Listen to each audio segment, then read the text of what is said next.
Hello, I'm Matthew from Ludovox, and today I'm going to give you an overview of Yamatai. So Yamatai is a peaceful conquest game that plays for 2 to 4 players, ages 13 and up, and it plays for 20 minutes per player, so between 40 and 80 minutes. So in this game, what you're going to do is to try to conquer and better the islands of Yamatai. So this is kind of Atlantis for Sino-Japanese people. And it's going to basically be a race for victory points because we want to win the smile of the Princess Himiko. The victory points are awarded by specialists, building buildings, and also a few other things like money or favors, which are awarded by building on prestigious places.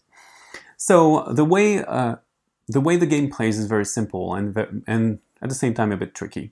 So you have 10 action tiles, and these provide you with boats, which are the basic move and flow of the game, plus a certain action that is written on them. So all of them are different, and all of them provide different bonuses, which can affect the game dramatically, like moving ships or swapping ships, removing ships, and so on and so forth. So once I choose my tile, I will move my meeple. So for example, let's say I'm purple, I take the 10, I move my meeple to 10, and it means that next turn I'm going to play last because it's the last tile. If I had chosen 1, I would be assured of being the first because this is the first tile in the display here. So choosing your tile is going to affect what you are going to do on the next turn. But on the other hand, if you take a later tile, it's going to give you a more prominent advantage. So for example, let's imagine I take this. I'm going to take what it says. So a red, a brown, and a green boat. And then I can lay them out. So I can lay them out from the entry points, and then let's imagine that people have played this and I took other boats, like these ones instead. Instead of going from the entry points, I can continue the roads that have already been discovered. So I could go from the brown or the red boat, but I have to follow a very simple rule. I have to start my chain with a boat of the same color. Then I'm going to take. Then I'm going to go to the next phase.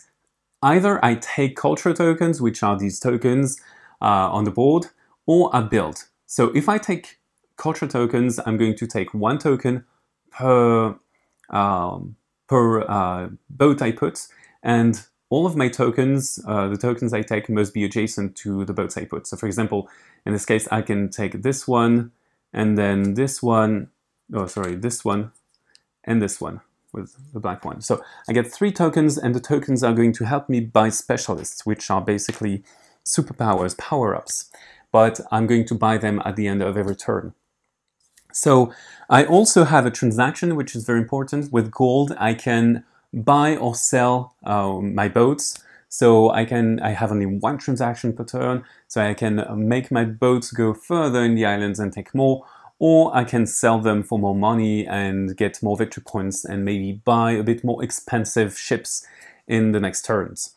So instead of taking culture tokens, I can also build. And building is very important because it's one of the main sources of victory points. So buildings are these tiles in this market, and they have requirements, and they have to be built on a free island, of course, and I have to meet the requirements. So for example, this Toreador is very expensive.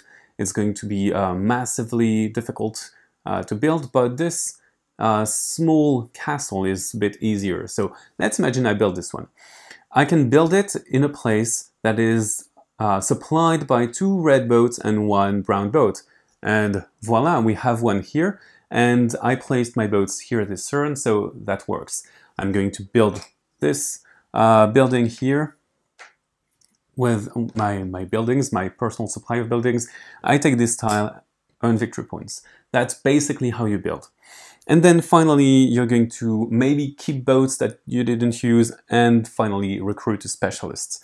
So recruiting a specialist is very easy. Either you discard 2 tokens of the same color or 3 different tokens, you take a specialist from the display, and there you go. The specialists will award you some victory points and permanent powers. For example, here Michimata is going to give you 1 victory point, and any time in your turn, once per turn, you can discard a culture token to get a yellow boat, which are the most rare boats, the rarest.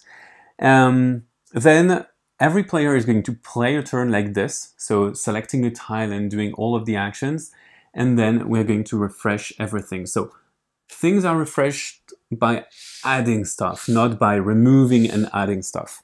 It's very important for the renewal of the game. So then you renew everything, flip new tiles, have a new turn order maybe, and then you can continue on playing. So every specialist that hasn't been selected also gets money on him, so it's or her, so it's kind of more attractive to take them. And the game continues until one of the 3 victory end conditions is met. So the 3 end conditions are if a color of boat is depleted, or the market cannot be replenished, so the specialist market, or the building market cannot be supplied again. So in these 3 cases, we finish the round, and then we count victory points. So victory points are made by buildings, they are made with specialists and fans. So the fans are victory point tokens, and money. So the victory point tokens are going to be awarded if you do special stuff, like building a building on a mountain, which awards you 1 fan, or if you build close to a prestige building. So for example, if purple builds a building here, it's close to the Torii, so he would get 1 victory point. So if gray builds close to the Torii and a palace, he would get 2, because the special places are going to match and to add up. And then the one with the highest score wins. Well, now you know almost everything there is to know about Yamatai, so bye bye and see you on the box.